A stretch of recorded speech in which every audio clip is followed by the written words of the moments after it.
Salam saudara, kembali kita mengikuti Abam. Ini kita masuk episode 1108. Mari, Bu Rani, kita mulai. Yang pertama dari seorang pria, usia 34 tahun, sudah menikah, memiliki 2 anak dari Nusa Tenggara Timur. Jemaat GSKI Online. Shalom Bapak Pendeta Erastus, Bapak Rohaniku yang terkasih. Terima kasih karena sudah menjawab pertanyaan saya di episode 1069. Beliau bertanya perihal apakah orang berbicara secara logika atau secara umum berbicara tanpa pimpinan Roh Kudus, apakah itu dosa? Saya ada 2 pertanyaan Pak Eras. Mohon nasihat Bapak Rohaniku. Karena saat ini saya lagi bergumul soal cara mendengar suara Tuhan. Saya tidak mau meleset jauh dari hadirat Tuhan setiap hari. Dijelaskan dalam kitab Yohanes 16 ayat 13 dan Yohanes 14 ayat 26, Roh Kudus akan memimpin kamu terhadap seluruh kebenaran dan diingatkan kamu seluruh kebenaran. Kukatakan bahwa Tuhan akan berbicara secara audible, bisa lewat mimpi saat tidur, lewat hati nurani, lewat pendeta khotbah di mimbar gereja, baca firman Tuhan dalam Alkitab, mendengar lagu rohani, dan baca buku renungan harian, melalui mentor atau penasehat seperti Pak Eras, dan bahkan melalui sosial media, seperti di berita umum secara publik. Tuhan pasti akan berbicara melalui Roh Kudus, dan Roh Kudus akan mengingatkan setiap kejadian terjadi saat ini. Seperti Pak Eras pernah katakan dan khotbahkan sebelumnya, dan saat ini saya merasakan betul terhadap hal tersebut. Ada satu hal yang mengganjal hati saya, Pak Eras. Seperti orang yang berbicara secara positif dalam logika atau secara umum. Walaupun orang tersebut bukan orang Kristen, tapi pesan disampaikan sesuai norma umum dengan apa yang dipelajari sesuai keyakinannya. Menjadi anggota masyarakat langit baru, bumi baru. Atau orang Kristen tapi salah mendengar Injil. Menjadi anggota masyarakat seperti Pak Eras katakan dan khotbahkan. Coba stop dulu supaya panjang ya. Iya. Yang pertama, fungsi Roh Kudus itu mencerdaskan seseorang sehingga memiliki yang namanya kecerdasan rohani, spiritual quotient. Iya. Dari kecerdasan rohani ini, maka seseorang memiliki ketepatan dalam bertutur kata. Iya. Tapi tentu untuk memiliki ketepatan perlu proses. Dan kalau belum sampai mencapai ketepatan, tentu tidak bisa dikatakan salah. Ya, jadi ini yang harus dipahami dulu. Sedangkan orang-orang di luar Injil yang tidak dipimpin Roh Kudus, seperti orang Kristen, itu masih tetap bisa berbuat baik juga dalam bertutur kata. Dan mereka bisa menjadi anggota masyarakat. Ya. Maksudnya begitu ya? Ya. Tapi di sini ada orang Kristen tapi salah mendengar Injil. Oke. Seorang Kristen yang memiliki nurani, jika dia serius belajar kebenaran, dia akan tahu bahwa apa yang dia dengar itu salah. Maka dia kalau ada pendeta lain yang mengajarkan Injil yang benar, dia akan berkiblat. Kalau tidak, dia hanya menyimpan dalam hati dan menolaknya. Tapi dia masih bisa berbuat apa yang baik. Bahkan bisa sempurna karena Roh Kudus pimpin dia. Oke. Pertanyaan saya yang pertama, apakah hal itu juga bagian dari mendengar suara Tuhan? Melalui sesama kita bukan ya Pak? Seperti contoh, dalam hal kecil, seorang atasan atau pimpinan kantor diperintahkan tugas pekerjaan kepada bawahan atau anggotanya. Apakah itu juga salah satu bagian dari mendengar suara Tuhan atau bukan? Kalau kita orang Kristen, semua kejadian yang terjadi bisa memuat pelajaran rohani. Termasuk perkataan atasan bisa dipakai Tuhan untuk membimbing kita, mendewasakan kita. Entah itu dari suara Tuhan atau bukan suara Tuhan. Begitu ya? Oke, terus. Walaupun pimpinan kantor atau kepala kantor bukan orang Kristen, dan juga pada saat berbicara di muka umum secara logika, atau orang-orang Kristen dan non-Kristen kita jumpai, kita menerima pesan positif. Mungkin ini yang perlu Anda ketahui supaya jelas bahwa iblis tidak bisa memaksa orang berbuat baik. Yeah. Tapi maksud saya iblis tidak bisa memaksa dia berbuat jahat. Yeah. Iblis. Sebaliknya Roh Kudus tidak bisa memaksa orang berbuat baik. Nah, dalam kehidupan orang non-Kristen, iblis tidak bisa paksa dia berbuat jahat. Dia juga bisa berbuat baik. Karena ada Taurat yang tertulis di hati mereka. Dan tatanan ini tentu dikawal oleh Roh Kudus. Yeah. Jadi setan tidak bisa paksa orang berbuat jahat. Dan tentu tatanan ini dikawal oleh Roh Kudus. Karena Roh Kudus Allah sendiri yang mengawal tatanan. Tetapi orang Kristen bukan hanya dikawal secara umum seperti orang-orang non-Kristen. Roh Kudus memberikan ilham, inspirasi, tuntunan untuk bisa bertindak presisi tepat seperti yang Allah kehendaki. Jelas nggak? Oke, teruskan. Apakah itu juga bagian dari mendengar suara Tuhan ya Pak Eras? Bisa. Jadi apapun kejadiannya, terus. Jadi gini loh, dari pihak orang non-Kristen dulu ini kan atasannya bukan orang Kristen. Non-Kristen. Dia bisa melakukan apa yang baik, mengucapkan kata-kata yang baik, bisa berbuat baik, dan iblis tidak bisa paksa dia berbuat jahat. Kalau dia memang mau baik, dia bisa baik, dan itu dikawal oleh Allah. Dan apapun yang diterima orang percaya bahwa apakah atasannya dipimpin jadi orang baik atau jahat, tetap Allah bisa pakai itu untuk berkebaikan. Terus? Dan pertanyaan kedua, saling menasehati atau menyampaikan kepada sesama sesuai kebenaran Alkitab, baik di rumah, di kantor, dan dimanapun berada, bahkan di tengah masyarakat umum. Tanpa ayat Alkitab, apakah itu juga bagian dari menyampaikan suara Tuhan ya Pak Eras? Dalam hal ini, Dekalog itu kan dari Tuhan. Iya. Jangan membunuh, jangan berzina, jangan mencuri, jangan mengingini milik orang lain, jangan bersaksi dusta. Itu landasan etika, moral. Dan secara umum orang pun juga memiliki etika seperti itu. Harus diakui itu dari Tuhan, bukan dari kuasa kegelapan. Oke, terus? Dalam hal ini saya takut, seperti dijelaskan Matius 16 ayat 23. Sebab engkau bukan memikirkan apa yang dipikirkan Allah, melainkan apa yang dipikirkan manusia. Nah, pada waktu itu konteksnya, Petrus menyerap apa yang dipikirkan oleh orang Yahudi. Manusia sekitarnya maksudnya waktu itu, bukan manusia secara umum. Jadi waktu Petrus menyerap pikiran Yahudi yang duniawi, bahwa Mesias yang datang itu adalah Mesias secara fisik, yang akan menyelamatkan mereka dari belenggu perbudakan politis. Inilah yang dikenakan oleh Petrus, sehingga Petrus mencegah Yesus ke Yerusalem. Ini pikiran manusia. Manusia di sekitar Petrus yang itu bukan berasal dari Allah. Ya, itu untuk konteks itu ya. Jangan dikenakan di semua konteks. Jelas nggak? Jelas. Oke, seperti ayat mengatakan begini. Kebaikan manusia seperti kain kotor. Kain kotor di situ sebenarnya kain untuk mengelap menstruasi. Jadi kotor, busuk. Itu maksudnya kebaikan manusia seperti kain kotor. Itu manusia Yahudi, umat Israel waktu itu, yang baik saja jorok, yang baik saja kotor. Apalagi yang tidak. Baik. Jangan dikenakan kepada semua manusia. Nyatanya Nuh berkenan baik. Ayub, tidak semua manusia kebaikannya seperti kain kotor. Ke manusia pada zaman Israel. Amin. Oke, teruskan.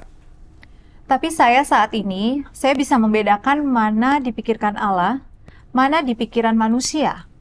Salah satu contoh, Kalau saat percakapan itu membahas soal duniawi, seperti dijelaskan di dalam 1 Yohanes 2 ayat 16, keinginan daging dan keinginan mata, keangkuhan hidup, langsung Roh Kudus ingatkan dan saya diam saja.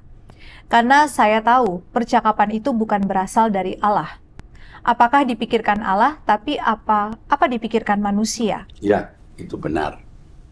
Lihat konteks percakapan. Ya.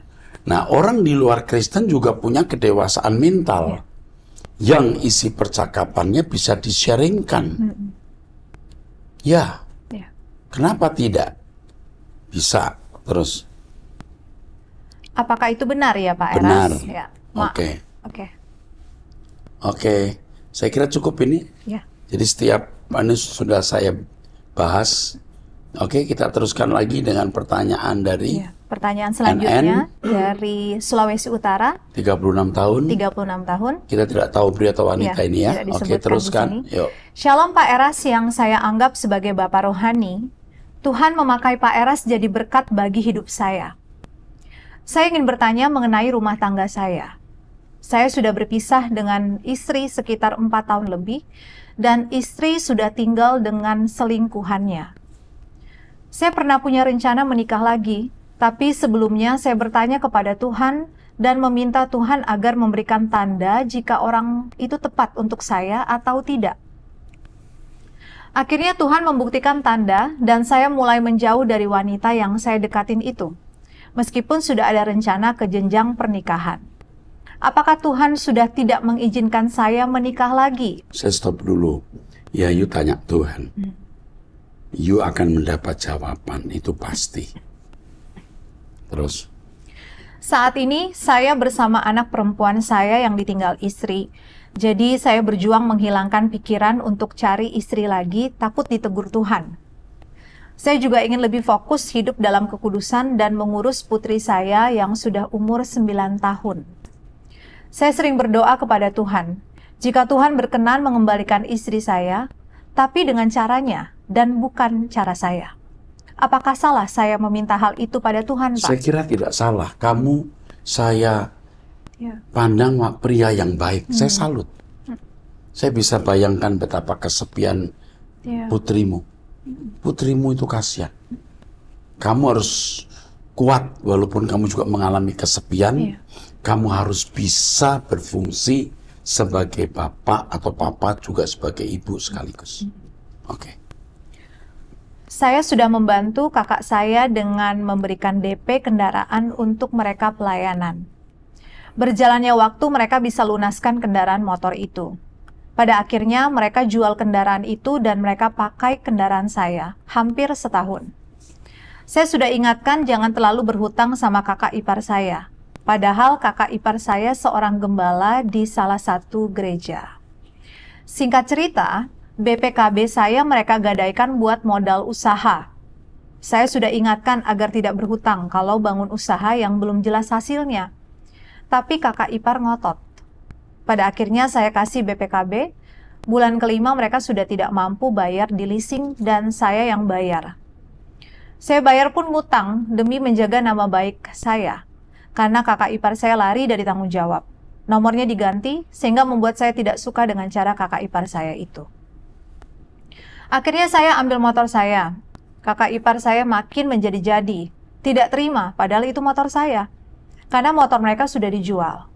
Sampai kata-kata yang keluar dari kakak ipar saya, dunia ini berputar.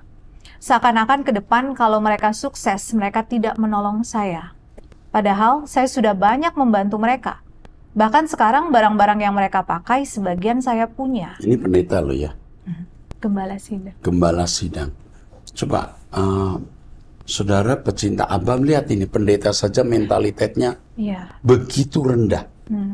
Sudah diberi DP, selesai punya uang, punya mobil, punya motor ya, motornya dijual. Sekarang yang memberi DP diminta lagi. Motornya dipinjam. Wah, ini memang meres. Yang saya salahkan kamu. Kamu tanya Roh Kudus tidak? Kamu bisa tidak mendidik hamba Tuhan ini. hamba Tuhan kok sampai begini keleleran. Mestinya kalau dia melayani dengan baik, dia bukan menjadi benalu.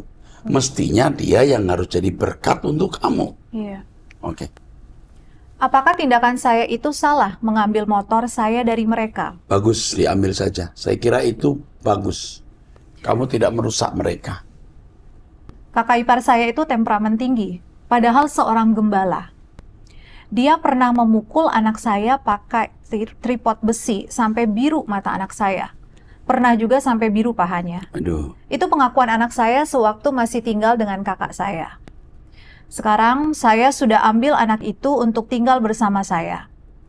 Selama ini saya sering bantu mereka tambah modal usaha mereka. Ini kan anak perempuan kan? Iya, putrinya. Buset. Dipukul sampai biru matanya. Terus? Tapi lama-lama saya lihat sudah tidak beres. Memang tidak beres. Apakah tindakan saya itu salah dengan tidak membantu lagi mereka? Bagus, tidak usah dibantu, ya. Nggak mendidik. Iya. Tapi anak perempuan itu pahanya biru sama matanya hitam nih. Kamu juga nggak sampai ngajak ribut ya. Iya. Bagus, sekarang udah jangan urusan dengan ini, pendeta. Dan kalau kamu ke gereja dia lebih baik nggak usah. Ini tidak membawa orang ke surga. Kalau dia sendiri nggak masuk surga, kalau kelakuannya seperti ini, jika benar yang Anda kemukakan ya, berdasarkan masukan Anda, kalau memang benar begini, ini pendeta tidak akan masuk surga. Ya, hidupnya tidak tertib. Oke, teruskan. Pertanyaan selanjutnya dari seorang wanita usia 22 tahun, mahasiswi dari Papua. Ya. Shalom Pak, izin bertanya. Saya dan pacar saya ketika awal berpacaran, kami sangat menghargai diri kami masing-masing. Kami saling mencintai, namun seiring berjalannya waktu, pacaran kami sudah 1 tahun. Pacar saya sudah mulai kurang ajar kepada saya. Kami melakukan dosa, berciuman, meraba-raba, tapi sebenarnya kami tidak mau melakukannya, Pak. Tapi kami tidak bisa mengontrol diri kami. Kami sudah berkomitmen untuk tidak mau melakukan itu lagi, tapi setiap kali bertemu pasti melakukannya. Jadi bagaimana caranya, Pak, agar kami dapat menguasai diri kami masing-masing? Nggak lama lagi kamu melakukan hubungan badan itu. Nggak lama lagi. Iya. Kamu harus punya komitmen yang kuat dan tekad yang kuat. Oleh sebab itu hindari pertemuan di tempat di mana tidak ada orang. Carilah tempat di mana ada orang. Karena pria ini libidonya bisa lebih kuat dan lebih berani. Sengaja kamu digiring ke tempat yang tidak ada orang. Ya, kalau kamu berjalan bersama, bawalah adikmu, kakakmu, saudaramu. Kalau nggak ada nenekmu juga nggak apa-apa. Untuk ngawasi. Yang penting kamu aman. Kalau dia main ke rumahmu, ajak ngobrol di ruang tamu, bukan di taman belakang rumah yang di bawah pohon rindang, di semak-semak belukar. Nanti orang bingung kenapa ada rumput yang bergoyang. Oke? Kamu yang menghindari. Kalau perlu bikin satu komitmen di atas kertas, tulis. Dan yang paling bagus, kamu datang kepada konselor dan mengemukakan hal ini. Supaya konselor itu membimbing kamu. Kamu tinggal di mana ini? Di Papua. Aduh. Oke deh. Itu saja ya. Bagus masih tanya loh. Iya. Jujur. Wanita, iya jujur. Dan wanita-wanita sekarang mana pusing itu. Dan banyak wanita yang sudah tidak gadis lagi. Dan kalau sudah hubungan seks, biasanya laki-laki tidak menghargai wanita lagi. Jadi kamu harus menjaga kesucian, keperawanan kamu. Ingat itu. Begitu kamu tidak punya keperawanan, kamu sudah tidak ada harganya di mata laki-laki. Oke, teruskan. Selanjutnya ini berupa pertanyaan dan dukungan doa. Dari seorang wanita usia 56 tahun, sudah menikah, memiliki 3 anak dari Kalimantan Timur. Shalom Pak Erastus, Bapak Rohaniku, dan semua tim Abam. Saya sangat mencintai suara kebenaran dan sangat senang mendengar khotbah serta ajaran-ajaran Truth.id. Semua program Truth.id saya ikuti. Saya selalu menanti-nantikan untuk mengikuti dan menyimak program tersebut. karena itulah yang menggairahkan saya dalam menjalani hari demi hari menuju langit baru, bumi baru. Pak Eras, saya mau minta dukungan doa buat anak saya yang nomor 2. Seorang perempuan usia 29 tahun, belum menikah, dan dia sering gampang sakit, Pak. Setelah menyaksikan doa malam, serta Pak Eras mendoakan orang-orang yang autoimun pada hari Jumat tanggal 14 Juni, hati saya tergerak supaya Pak Eras kiranya berkenan mendoakan anak saya ini, Pak. Dia bisa melihat makhluk halus dan bisa mendengar suara makhluk tersebut. Seharusnya bulan 9 ini dia mau menikah, tapi batal karena sering ribut dengan calonnya. Orang tua laki-laki itu selalu membela anaknya apabila mereka ada keributan. Jadi karena begitu hebat pertengkaran mereka, anak saya memutuskan tidak melanjutkan ke pernikahan. Karena orang tuanya dari calonnya selalu membela anaknya. Mohon doa pelepasan buat anak saya, Pak. Dan apakah anak saya ini ada kuasa-kuasa kegelapan? Karena sering sakit kepalanya tiba-tiba. Sekali lagi mohon doanya, Pak. Saya percaya bahwa Pak Eras seorang pendeta yang benar-benar di mata saya. Karena begitu banyak orang yang berubah dengan pengajaran Bapak. Ini sudah dimasukkan ke dalam komunitas home. Terima kasih. Teruskan. Ya. Terima kasih banyak Pak atas perkenanan Bapak mendoakan anak saya, dan mudah-mudahan Bapak ada waktu ke Balikpapan lagi. Apabila Bapak ke Balikpapan, tolong diinfo di doa pagi. Saya akan usahakan untuk bertemu dengan Pak Eras. Bulan Maret kemarin, saya belum kuat jalan jauh waktu itu, Pak. Karena dari tempat saya ke Balikpapan butuh waktu 3 jam naik kendaraan. Maaf, Pak. Nanti didoakan bulannya, di bulan. Ya. Pertanyaan selanjutnya, dari seorang wanita usia 57 tahun, seorang single parent, memiliki 5 anak di Jawa Barat, seorang jemaat dari gereja karismatik. Shalom Pak Eras dan tim Abam, saya membesarkan anak-anak saya seorang diri, karena suami saya tidak bertanggung jawab. Dia gemar berjudi, bahkan barang di rumah habis dijual atau disita orang yang memiutangi dia. Anak saya yang nomor 3 adalah seorang pendeta dan istrinya seorang sarjana teologi. Saya sedang berkonflik dengan menantu saya, karena dia terlalu turut ikut campur masalah yang sedang ada di keluarga kami. Bahkan ketika itu dia memaki-maki saya. Padahal masalah itu tidak ada urusannya dengan dia, di depan anak saya. Tapi anak saya hanya diam saja. Setelah kejadian itu, mereka tidak pernah ke rumah saya.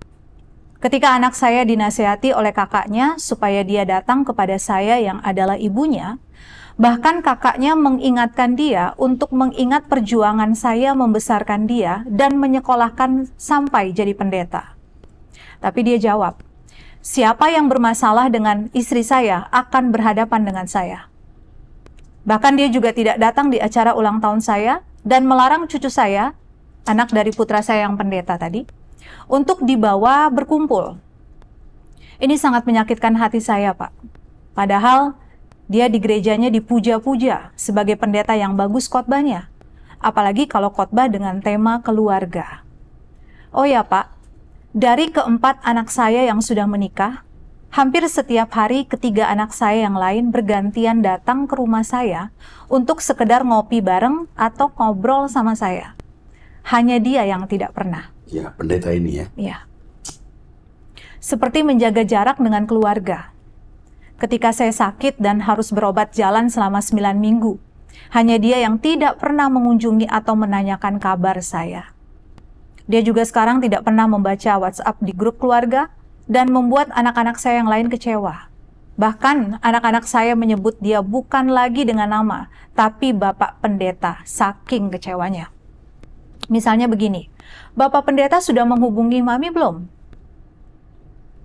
Bagaimana saya harus menghadapi anak seperti ini, Pak?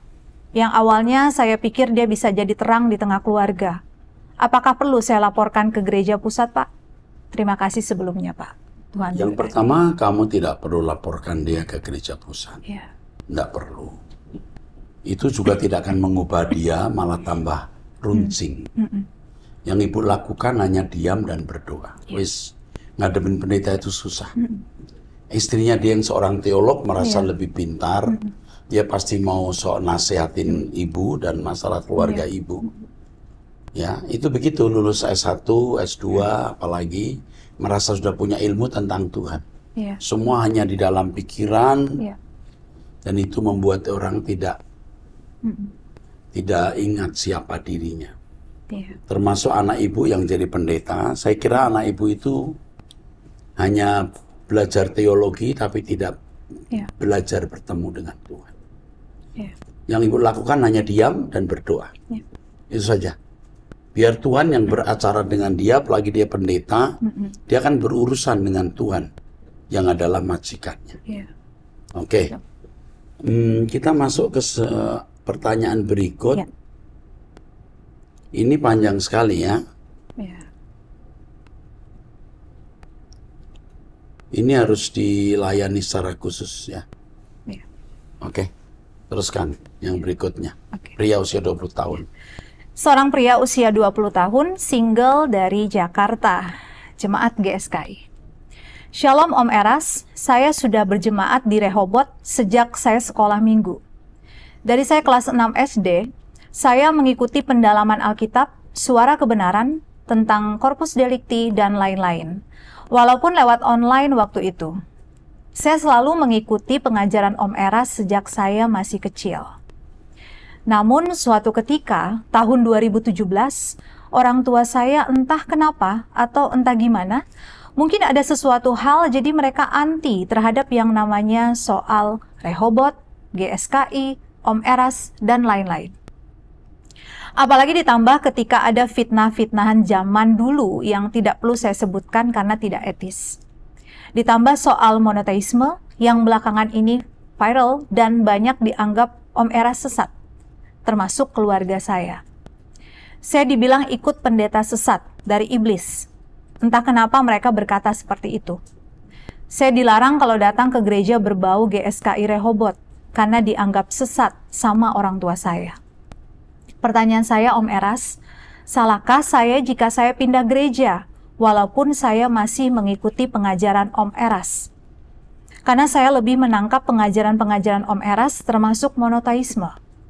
Ini demi menjaga keluarga, tapi saya merasa seperti mengkhianati sesuatu, Om. Oh iya, Om. Kalau berkenan, bolehkah Om bantu doakan keluarga saya sehingga barangkali hatinya dilembutkan? Terima kasih, Om. Kiranya Allah Bapa di surga, di dalam anaknya Tuhan Yesus memberkati Om Eras dan keluarga serta seluruh tim Abba. Kalau 2017 rasanya sebelum dibully itu. Ya, 2017. Belum kayaknya, belum. Atau kalau ada 1-2. Ya. Ini pasti masalah-masalah khusus yang tidak ada di khalayak ya, orang-orang tertentu saja ya. Saya prihatin sekali ya. Pasti ada yang salah di dalam pikiran dan kehidupan orang tuamu. Ya. Sebab saya mengenal diri saya. Ya. Tentu yang lebih mengenal saya selain Tuhan, diri saya.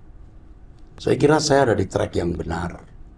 Pelayanan dengan motivasi yang benar, mencintai Tuhan, walaupun belum sempurna, berusaha hidup suci, menolong sesama, memikirkan pekerjaan Tuhan. Uang saya juga semua saya gunakan untuk pelayanan, bukan sebagian. Bukan menyisakan atau menyisihkan, semua. Jadi saya merasa di track yang benar. Jadi kalau ada orang menuduh saya sesat, salah satu pasti setan. Saya yang kesetanan atau orang itu yang kesetanan. Saya yang benar atau dia yang benar. Tetapi saya katakan kepadamu, saya kira saya ada di pihak yang menurut saya sedang ada di jalan Tuhan. Sebaiknya kamu kemana? Kalau menurut saran saya, kamu tetap di GSKI. Dan kamu menunjukkan buah-buah pertobatan atau perubahan. Ya. Ataupun kalau kamu ke gereja lain, kamu tetap menunjukkan kepada orang tuamu bahwa kamu masih mengikut Om Eras. Dan kamu menjadi pertaruhan saya. Apakah ikut Om Eras rusak atau tidak? Ya. Sekarang orang tuamu di gereja mana? Dan kalau kamu melihat orang tuamu, coba kamu lihat dengan kacamata kebenaran yang kamu pahami di Rehobot. Orang tuamu di jalan yang benar atau tidak. Iya. Itu saja. Tapi sekali lagi jangan mengkhotbahi orang tua. Lebih baik diam dan mengalah daripada kamu bicara. Ya. Oke, saya kira itu saja. Ini kita sudah menyelesaikan di 1108. Kita akan melanjutkan di 1109. Tuhan berkati.